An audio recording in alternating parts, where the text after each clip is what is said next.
Dream Team. It's your boy Neal back with another reaction video, guys. Here we are at Pippen versus Jordan, the saddest beef in NBA history.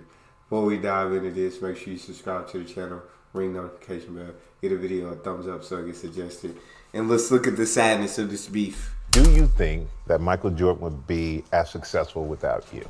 No. No. In 2009, when No. And that's not a knock on Michael Jordan and his greatness, but Scottie came along and Scottie helped Michael Jordan tremendously, because no matter, you could be the greatest player to ever touch planet Earth, but if you don't have a good team, then you're not going to win. And it's simple as that. Michael Jordan entered the Basketball Hall of Fame, the first person he mentioned and thanked was Scottie Pippen. You never just saw me, saw Scottie Pippen. Next year, it was Michael who presented Scottie to the Hall of Fame. When Pippen worked on ESPN and had to do a LeBron versus Jordan comparison, Pippen said this. And there's no game that I would ever play in and pick LeBron James over Michael Jordan. But this was in 2018, when Scottie and Michael's relationship seemed like the happiest marriages. While Jordan was known to be a harsh teammate who bullied players and even punched Steve Kerr in the face, we never heard those kinds of stories about Scottie. And then came the pandemic, and the sporting world stopped. He has just tweeted within the past 2 minutes that the NBA is suspending the season. Deprived of anything to cheer for, Netflix offered a 10-episode salvation for all sports fans. It was The Last Dance, a long-awaited Absolutely love The Last Dance. documentary about the last season of the Bulls dynasty, with behind-the-scenes footage nobody had ever seen before. And when the documentary came out, that's when Scottie's and Michael Jordan's relationship started to change. Ooh. See, The Last Dance wasn't really a basketball documentary.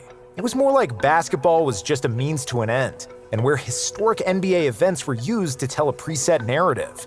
And that narrative was to glorify the cult of Michael Jordan and his place as the basketball GOAT. The Last Dance presented basketball in a way that can be understood by non-basketball fans and casuals. I didn't think The Last Dance was a Chicago Bulls documentary. Nah, I thought that was a Michael Jordan documentary. And because he was on the Chicago Bulls, the Bulls were just in it. But that was a Michael Jordan documentary.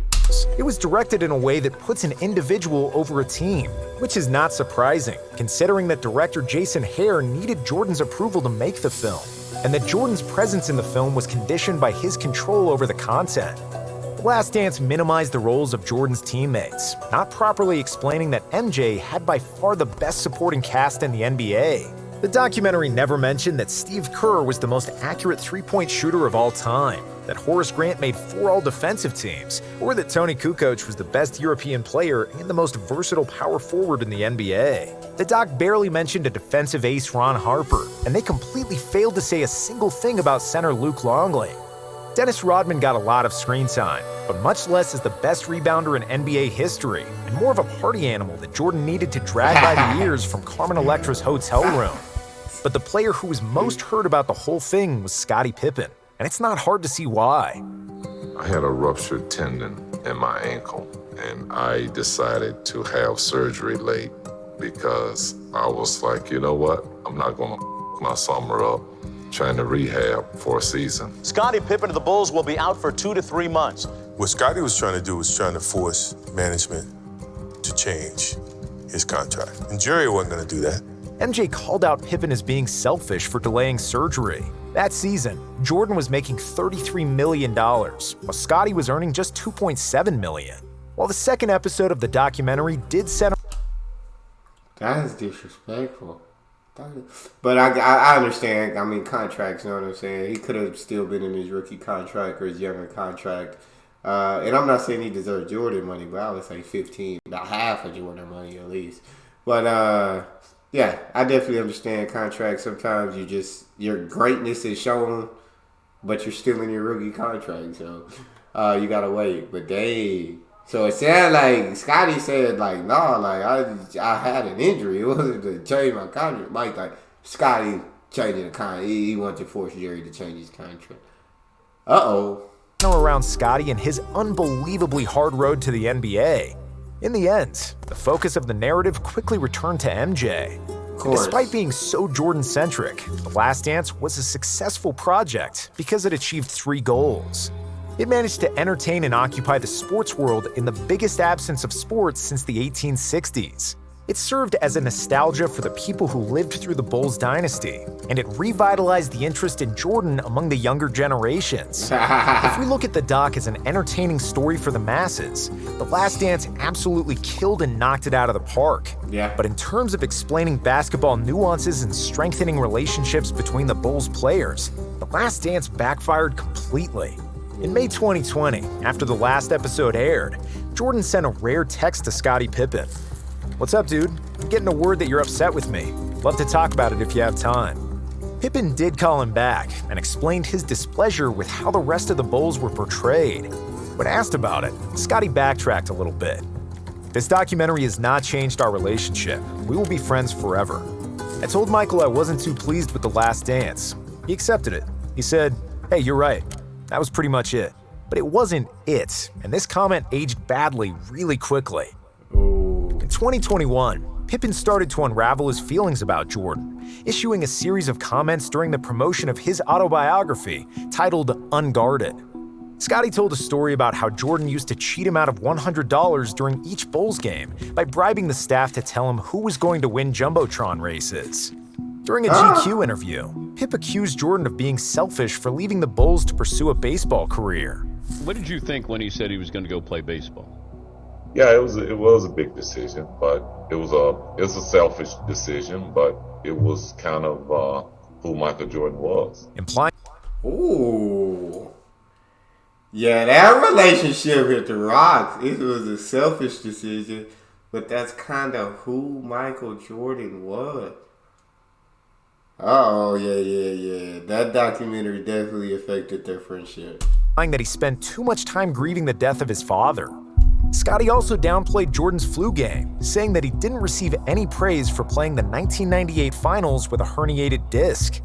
But the biggest criticism about Jordan the player was when Pippen said that the Bulls didn't win 6 rings because of MJ, and that they did it in spite of him. Ooh. Seeing again how poorly Michael treated his teammates, I cringed, as I did back then. We didn't win 6 championships because he was tough with the guys. We won in spite of his bullying. We won because we played team basketball, which hadn't been the case my first 2 seasons when Doug Collins was our coach. In his book, Scottie also changed his perspective on the LeBron versus Jordan debate. I may go as far as to say Mike ruined basketball. In the 80s on the playgrounds, you'd have everyone moving the ball around, passing to help the team. That stopped in the 90s. Kids wanted to be like Mike. And Mike didn't want to pass, didn't want to rebound, or defend the best player. He wanted everything done for him. That's why I always believed LeBron James was the greatest player this game has ever seen. Scottie, see, now that you done flip-flopped your opinion like that, Scottie, you always believed, but you said it wasn't a game you'd ever choose LeBron over Mike. You know what I'm saying? And I'm a believer LeBron is the greatest player I've ever seen. But now your opinion kind of invalid, Scottie, because it's like you can't flip-flop like that. If you would have changed your mind, if you would have said, I used to think Jordan was the greatest, but now at this point I've grown to believe LeBron. I'm okay, cool. But you always believed, but earlier you said you would have chose Mike, so you didn't always believe it. You believe it, you know what I'm saying? But this is crazy. I believe Mike does get glorified a lot, which he was the best player in basketball. He was the star on the Chicago Bulls. And I feel like his teammates, especially Scottie, don't get as much credit as they deserved for any of those championships. A lot of people make it seem like Mike went to the championship 6 times, Mike won 6 times. When Mike gets to the finals, Mike wins. It's not when that Chicago Bulls team got to the finals, they won. It was Mike. You feel me? And I feel like that's how it is with most superstars. So I'm not saying because you know what I'm saying. It's LeBron won. LeBron carried this team. You feel me? So it's like I guess that's how superstars get treated. But I can understand the frustrating because Scottie's an all-time Hall of Famer, like first ballot Hall of Famer, top 75 greatest players to ever play the game of basketball. And a lot of the times it feels like he just doesn't get treated that way. He just gets treated as like a small sidekick character, I feel like. And then people like, even for Scotty's success, they try to say Mike built up Scotty. Mike's the one who made Scotty who he is. Mike made Scotty better. Mike made these guys way better by being tough on him. It's like, well, now you're taking away the credit that these players put in. You know what I'm saying? The work and the hard work that they put in the gym. I'm not saying Mike didn't have anything to do with it, but I'm saying, why is Mike getting all the credit for these guys playing better? And so I understand from that perspective. He does everything and embodies what the game is truly about. That's facts. I can't argue with that, The book was Scotty. even more critical about Jordan and The Last Dance, saying that every episode was the same. Michael on a pedestal, his teammates secondary, referred to as his supporting cast. Michael could shoot Facts. 6 for 24 from the field, commit 5 turnovers, and he was still, in the minds of the adoring press and public, the errorless Jordan. I swear to God! Jordan received I swear to God, Scotty! $10 million for his involvement in the documentary, while he and the rest of the Bulls got nothing. Pip wasn't done there, and he also unloaded on Phil Jackson during an interview with Dan Patrick. No, I understand that, Scotty. I'm just going by what you said. You said you need to read between the fine lines. It was a racial move to give Tony Kukoc a rise. So, I mean, if you knew that Scottie Pippen had been with the Bulls from '87, wouldn't you give Scottie Pippen one opportunity to get a last-second shot without Michael Jordan? But have you talked to Phil about this? Because by saying a racial move, then you're calling Phil a racist. I don't got a problem with that.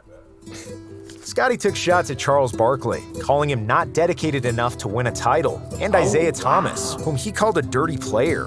However, while we do agree that The Last Dance was overly centered on Jordan, and that there is a lot of truth in Pippen's words about the documentary, we can't escape the feeling that Scotty overreacted. In the doc, MJ still said there is no Jordan without Pippen. The Last Dance covered how underpaid Pippen was, and his success as the leader of the Bulls without Jordan. Phil Jackson called Scotty the second best player in the league, and the doc mentioned Pippen guarding Magic in the '91 finals instead of Jordan, a key moment that turned the series around. So for Scotty to be going on this kind of media rampage, it just feels like a bit too much. We understand that it's hard to be the Robin to Jordan's Batman and live constantly in his shadow, and then relive that all over again in the documentary. But after the dust settled and all the insults had landed, it sounds like Pippen was just trying to say outlandish quotes to sell more copies of his book. It does seem a lot like that. I ain't gonna lie. It does seem. Because now you saying a lot of wild stuff. It's not just a couple things. Just a lot of wild stuff, Scotty. But some of them statements that you said were true. I know what I'm saying. Some of them statements that you said were true. But yeah, I mean, it's just a little bit of envy. I don't know what I say. A little bit of envy, a little bit of jealousy there. Just because when they played, Mike got all the spotlight. Last Dance, Mike gets all the spotlight. I feel like he said, it's hard living in that shadow of Michael. It's like Pippen was just trying to say outlandish quotes to sell more copies of his book. And throughout all of Pippen's bad-mouthing, Jordan never said another word publicly. There was no statement, trash-talking, or even acknowledging that Pippen suddenly turned into his biggest hater. It was only a sign that all the bridges were burned and that their relationship was broken beyond repair. To add insult to injury, in 2022, MJ's son Marcus Jordan started dating Scotty's ex-wife, Larsa Pippen, which certainly didn't feel good for her ex-husband. Wherever Scotty looked, Jordan was sticking it to a Pippen, and it seems like his anger towards MJ will not stop anytime soon. Wherever Scotty looked, Jordan was sticking it to a Pippen, bro. That's tough. But yeah, this is a sad beef because, I mean, they won 6 championships together. They were great friends. They played. They were amazing teammates and 2 of the best players to ever play the game of basketball. So it is sad, but I guess that's where frustration leads. That's all we got. You guys got a favorite video suggestion? You can subscribe to Patreon or drop it in the comment section. It's your boy D Neal. Out.